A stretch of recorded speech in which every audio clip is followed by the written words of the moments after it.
Namaste, my name is Ekras Gorakh. That's my spiritual name. My official name is Bhagavad. And I'll be talking today about the yoga of living deeply. Yoga isn't just postural practices that you might learn in a yoga studio. Yoga comes from the same word root as the word yoke, which is to join. If you've ever been to a wheel alignment or wheel balancing shop, you know exactly what we're talking about. The reason you went into the shop is your car was probably wobbly, making a little noise on the road, and even a smooth road surface was feeling a little odd and rough. And so you pull into a wheel alignment shop, you get the wheel aligned, and there you go, the road is smooth and creamy as ever. And that's what yoga is about. It's about yoking ourselves to the higher self. And that's the spirit of yoga. And all the practices of yoga are about allowing us to live deeply in this world. That's what I'll be talking about. We live shallow lives, and we live, unease is our disease. We don't live in ourselves, we are outside ourselves, at the surface or even outside, which makes us highly uncomfortable and filled with unease, leading to all sorts of disease. And recentering ourselves, regrounding ourselves in ourselves is the project of the yoga of living deeply. The book I refer to the most, next slide please, is the Bhagavad Gita, which is literally, maybe that's the one answer, which is literally the song of the Lord. And it begins with, there you go. This is the song of the Lord. And can we go back to the other slide with the Sanskrit written on it? It begins, the entire song of the Lord, 700 verses, begins with a conundrum. It's a guy with a problem. And it's not an ordinary guy. It's a guy who's an ace marksman. He's an archer. He's a warrior. And he's out in the middle of the battlefield to a battle he didn't want, a war he didn't want to be part of. It's an internal family rivalry between two families. And this guy is about to face up with his cousins, his teachers, his uncles, his brothers-in-law, everyone's family on both sides. So he's confused. And so the entire song of the Lord begins with two words. Dharmakshetre Kurukshetre. The field of dharma and the field of action. Here's a man who knows what he needs to do, but he is confused. And because he's confused, he doesn't want to proceed anymore. He's confused in the action that he's about to undertake, because he's confused inside himself about why he's doing it, what his motivations are, and why he should proceed at all with anything. And so, what he does is what everyone else, all of us would do before any board meeting. You get off the plane, you take your Uber ride, and you start talking to your driver. And that's exactly what happens. Next slide, please. Through a curious mix of circumstances, Arjuna is our main protagonist, and boy is he filled with agony. He's filled with agony, and he asks, and through a curious mix of circumstances, his charioteer is the Lord himself, the supreme creator of the universe, who's out playing the role of the charioteer in this episode. So he's out there and he says, can we go to the back of the previous? Come on, that's my punchline. Let's go back to the previous. So he's beginning this entire song of the Lord with a confusion. He tells his charioteer, Sri Krishna himself, hey, can we just pull into the middle of the fight? And the rules of war was such that you don't begin the fight until both sides are ready to begin. So he says, can we just pull into the middle of the war? And I'm going to just look at everyone, and I'm not interested in fighting this war, really. I'm not into it. And so this is him with his strong arms and his bow filled with arrows, asking the Lord himself, hey, I need help. Tell me what's going on. I am filled with confusion outside. And Sri Krishna says you're filled with confusion outside because you're filled with confusion inside. And that entire 700 verses is the story of this dialogue between these two. It's called the Song of the Lord because it literally can be sung, and it's set to meter, you can sing it. And the Lord is, of course, on the right, all beautiful in dark cloud colored skin, and with gold which is the color of the slide deck as well. Next slide. And so I'm sure there's a market for some Hindus out there to make stickers like this. Right next to the coexist and God is my co-pilot stickers, make stickers which is Krishna as an Uber driver. And not really Uber driver in the sort of Uber car or Lyft car driver, but Uber as in super driver. This is the driver that's driving all of this. That's driving us as the heart of our own selves, and driving us as the heart of this entire creation. And that's Krishna, all dark, all mysterious, all attractive. That's literally what the word means, dark, mysterious, attractive. And that is what the Lord is. You might call him dark energy, you might call him dark matter. Some of his self is visible as you and me, as our own inner self. Much of his self is invisible. We'll never know the mystery. And that's Sri Krishna. And through his kindness, he comes in this story, he comes in, and he's the Uber driver that our friend is talking to. And so we begin, let's next slide please, with the first word, Dharma Kshetre, Kuru Kshetre. Kuru, it's a play on words, obviously. The Indian poets were extremely clever and they packed a lot of poetry into each individual word. Kuru is the family that Arjuna belongs to, and that's, so Kuru Kshetra means the field, Kshetra means field. So field of Kurus is just Kurus on both sides, and that's the family. But Kuru also means action, it turns out. So it's a pun. So it's the field of action. And Dharma Kshetra is the field of Dharma. Now let me tell you a little about the word Dharma. It's translated as religion. That's absolutely wrong. Next slide. Dharma is the universe. Actually, this slide is fine. Let's go back. Sorry, I should look behind me. Warning, objects in the rearview mirror. Dharma is the universal foundation of life and relationships. It's in other languages you might know it as arete, which is excellence. You might know it as Tao in the Taoist system. You might know it as order in the order system. This is the universal foundation that makes everything work. It's something we discover through the process of meditation, through the process of opening our hearts. It's always there. We're always trying to find out what Dharma is, what the Dharma itself is. Dharma literally means that which holds together. That which holds everything together is the glue that brings everything together. Sometimes visible, sometimes not visible. And that's the challenge that we face in today's world. Because we live such distracted lives at our surface, we do not know our hearts.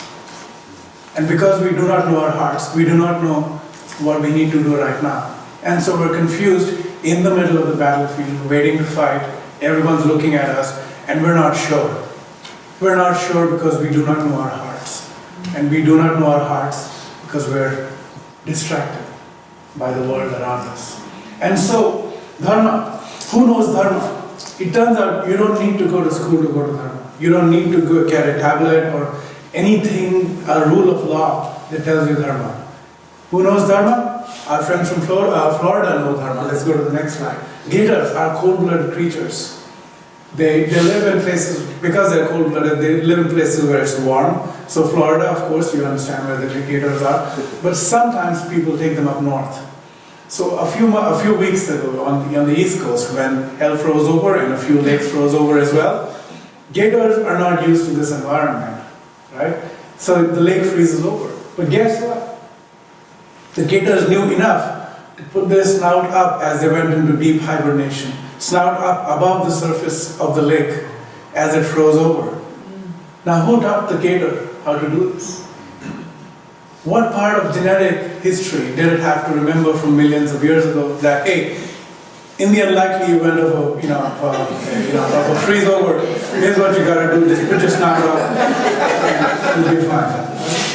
The gator didn't go to gator school, did not drink Gatorade, but knows what to do with the event of a freeze over. Alright, here's another example, next slide please. Ants. Now these might look like different ants. These are Indian marauder ants. If you go to India, they're all over. That's a lot of different ants. Little tiny ants, little huge ants, ants with wings. And they all have different roles to play. They're not different species of ants. They're literally the exact same species of ant. This is a polymorphic species, which is to say it takes different shapes and sizes. And each ant has a different role to play. The larger ants are protector ants. Also, they act as school buses. Sometimes you can ride on top of them. And the queen is out there. She takes the nuptial flight, as you all know, which is she flies to lay eggs elsewhere. And the little guys are the ones doing the work underneath the surface.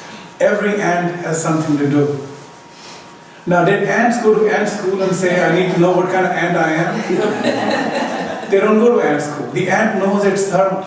So the gator knows what their dharma is. They know exactly what to do when things need to get done. The ant knows what they need to do. But that's because ants don't have WhatsApp. Ants don't have Facebook. Ants are not looking up fake news on the internet. And that's what's wrong with us. We're such a clever and intelligent species, but our cleverness, our living in our heads is our downfall. Because we are unable to connect to our true inner nature. And this entire song of the Lord is about this. You know what you need to do, you just don't remember it. It's too muddy up there, too muddled up there. You've got to go deep inside to be able to pull out that which you already know. And that's the challenge that we live with. I'm going to, and please keep me honest, I'm going to run over because I realize I have more slides than I paid for. So just stop me when that comes. Nice. I'll put my snap up. All right, so let's move on to the next. I've been thinking about the Deep Living Deeply project for a while because again, unease is our disease. The Bhagavad Gita is an exploration of 3 types of yoga. The yoga of me involved in the world, which is karma yoga, which is the yoga of action. The yoga of me involved with myself, knowing myself, which is the dhyana yoga. Dhyana yoga and jnana yoga. And the third is the yoga of devotion, me being connected to the universal being from my heart, which is bhakti yoga. So the chanting that you experience, the chanting that you do, is bhakti yoga, which is the yoga of devotion, which allows us to connect to the universal self. And so this crazy looking mind map is what I've been working on for a while, converting all the learnings that I have gleaned from the Gita and Patanjali Yoga Sutra into a system that we could use today. The challenge is, of course, the Bhagavad Gita is set in a context, it's set in a language which is alien to us, and translations are always they're mediated by the experiences of the translator. And so you only understand it so much. My object is, as someone who practices all 3 of these yogas, is to bring a fresh translation, but that one that's right for the virus of this year, like the flu vaccine. It's what ails us today and what needs to come out into the world. And so this is a complicated system. The arc is very wide. There's not enough time in this talk or a year full of talks to cover it. I'm going to touch over a few topics just to give you a sense of what's going on. But before that, another lesson. Let's go to the next slide. Let me see what's going on here first. Okay. I told you the concept of dharma, which is a word we just understood. The next thing you need to understand is karma. And karma is not a female dog that's out to get you, as the bumper stickers would have it. It is not just that. Karma is interestingly, a lot of words have this 2 meanings and they're antonyms, which is, it has one meaning and it has the exact reverse meaning. You know those words, right? Karma is one of those words. Karma literally means action. But as Newton just said, and the Bhagavad Gita is completely compliant with the laws of physics. So Newton's laws, the laws of thermodynamics, they all work in here. So karma is action that you take. But that action has a reaction from the universe, which is also karma. And the karma that you think is about to get you is the latter, which is what you do comes back and bites you in the ass sometime later, right? But that's a dynamic, because again, this is a complete universe. There's nothing going in or out of this universe, which means to say that whatever you do has an opposite reaction. No question about it. The challenge is in the Hindu system, you can't consume the action and reaction in one lifetime, and that's why you come in and go through many lifetimes. The way to understand the concept of karma is, there's a universal bank of karma that's registering if you're giving or taking. And your objective is neither to give or to take. It's to close your darned account. Right? Because if you don't close your account, you're going to come in and out. You're cycling. You're going to come back, be born in again, come back and die. And depending on if your account went up or down, you're just given a higher birth or a lower birth. So a cockroach, a crow, or a crocodile, it doesn't matter. Depending on what your karmic balance is at the end of this iteration of your life. And so the object is to close your account. But you cannot close your account because you have some stuff due from a few lifetimes back. You just incurred some stuff right now. And boy, did you consume some stuff that you should not have consumed. Right? So what you're trying to do in this universal bank of karma is really sending in a note saying, look, I do not want to participate in this. I've come and gone enough times. I'm tired. I just want out. Could you please close my account? But the problem is you don't do that because you're not aware of it. And you end up consuming or giving. So the reason you need to know this, the next few verses use this principle at work. So let's go to the next slide. Alright. Yogastha kuru karmani sangam tyaktya dhananjaya siddha siddhyo samu bhutva samatvam yoga uchyate. So what this means is be steadfast in yoga. If you heard of Pakistan, Kazakhstan, all these countries with the stan ending, right? S-T-A-N, that's the first word itself, Yogastha.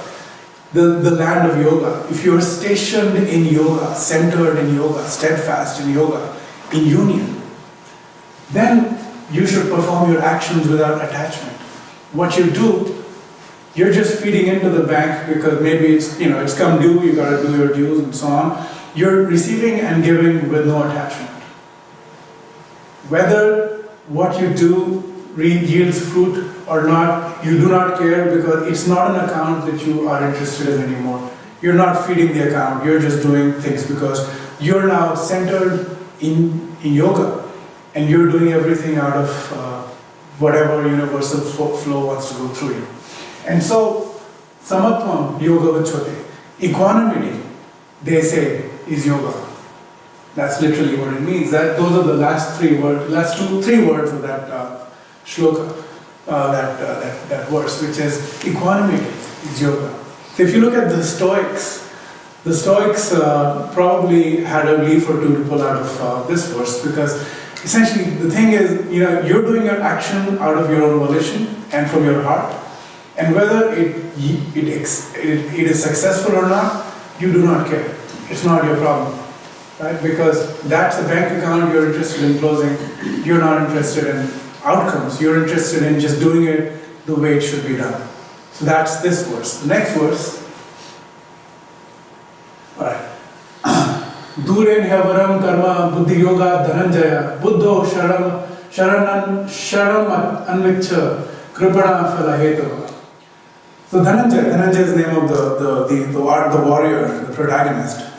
Rid yourself of all fruitive activities by devotional service and surrender fully to that consciousness. Those who want to enjoy the fruits of their work are misers. And the work I want to point to you is the word misers, kripana. What it says is, you're doing something, let it go. If you're trying to do something and hoard the outcomes, because this is mine, this is for me, then your bank account never closes, because you still got some balance in your account. You can't close it, sorry. Right? Can't take it with you, can't leave with a negative balance, you've got to bring it to zero. So kripana is a miser who's holding on to the fruits of their labor and not letting it go. Guess who else believes in this? The number 44. Why? This guy said this. This guy said this, he got a lot of flack for saying it. He said, if you build a business, you didn't build that. Of course, this is, depending on who quotes him, this is where they stop. He said a lot, but they said, the whole point of this was Newton said, if I saw far, it was because I stood on the shoulders of giants. You did not invent the internet. If you're Mark Zuckerberg, you're rich because you did not invent the internet. The internet was invented elsewhere. You did stuff that uses stuff other people built. And what you do is base material for somebody else, and so on. So the point of this is, did you do that all by yourself? And the answer has to be no. I did not invent language, I did not invent the internet, I did not invent GPS satellite. These stuff I did not invent. I'm using what's available to me because somebody else made it for me. So why should I stop the wheel now? Why should I say, hey, okay, this is it, the buck stops right here. In fact, all the bucks stop right here. From this point on, you're on your own, I'm keeping everything I got. That's a miser. And you do not want to be a miser. You want to pay in because you have to pay in. And that's what that verse is about. Let's go to the next one. Buddhi yukto jahatiha ubhe sukrita dushkrite tasmad yoga yujasva yoga karma sukashana. A man engaged in devotional service rids himself of both good and bad actions even in this life. Therefore, strive for yoga, Arjuna, which is the art of all work. Now, the whole point of this, we've covered the previous half, the first half of this earlier, which is whether the results are good or bad, care not for that. But the thing I want to highlight here, when it comes to living deeply, is the last two words of this sentence as well, which is three words. Yoga karma sukashana. Yoga is skill at work. Yoga is skill at work. Most people, if you look at corporate life, are disengaged with their work. They're disengaged with their work because they're not challenged enough, they're not interested enough in their tools. So most people work with very rough cut tools. Their pencils are not sharp, their computer skills are rusty. They're just not into it. And what happens with rough cut tools is you got to use them harder. And they're not interesting enough. And a good example of that is the word kaushalam itself. Kaushalam is an interesting word. It comes from the word for grass, not the kind you smoke, but the kind that grows on the ground. Also the kind you smoke, but that's a different kind of grass. That's kusha grass, same grass. So can we go to the next slide? The deal with the grass is the following. There's a kind of holy grass that grows in India. It's called kusha grass. And it looks like that. Which is to say, when a teacher has to sit for meditation, they need a bed of grass made for them. So they'll send young students out to gather this grass for them. The problem with this grass is the blades of this grass are super sharp blades, remember? So that end of the grass is very sharp. So if you don't know how to pull this grass out of the earth, you're going to cut yourself and bleed. Right? So the way to pull this grass is to grab it from the bottom and pull it. And so it takes skill to do it. And anyone who can handle this grass, kusha grass, is considered kaushan. I have the skill. And so this is skill. The word for skill itself is the ability to artfully and dexterously pull grass out of the earth without cutting yourself with blades of grass. And the point of this is to live a full life, we must learn to handle the sharp blades. Working like a fool is no way to live. But most people that I meet at work are not interested in investing themselves into new skills or new things that they're learning. And and they end up using a fraction of the software, a fraction of their gifts, a fraction of their own skills, because they don't think, they just want to learn more. And they end up using more brute force and being less engaged, and the whole activity is less enjoyable. There's a whole body of work, I'm going to skip it today, on flow psychology. And flow psychology works on the principle of being challenged enough and being skillful enough. And both are important to reach that state when time itself passes and you don't know what happened. All of that is yoga karma sukashana. Yoga is skill at work. One of the skills people need to learn is the ability to wield their attention willfully. And there I switch over to Patanjali. Patanjali is of course Patanjali is the person who he's structured all the 8 steps of yoga, 8 limbs of meditative yoga. And he says yoga chitta vritti nirodha, which is yoga is the calming of the swirling of the mind. Now here's the thing, let me ask you a rhetorical question. Why is it that the cars move the slowest at rush hour? If it's rush hour, shouldn't everything be rushing? It's the same with our thoughts. We're trying to do 200 things at the same time, this and that, and this and that, and this and that. And guess what? It's rush hour in the brain all the time. How many of that? Literally is a photo from the city I grew up in, New Delhi. And that's kind of rush hour. That's actually every hour. So the trick to getting more done, the trick to having rushing experiences is to remove the traffic. And so a phrase you might want to remember is slow is smooth, smooth is fast. So slowing down your thoughts by meditating, allowing that meditative state to allow you to clear away the clutter of thoughts, and then building your attention like a sharp surgeon's knife. That's the way to live deeply. My name is Ekras Gorakh. I'll go to the next slide. And I do this as part of the Mantra Chakra Foundation. And you can tweet at me, you can text me, you can send me an email, and so on and so forth. And I'll stay here after this. You can ask questions. So thank you very much.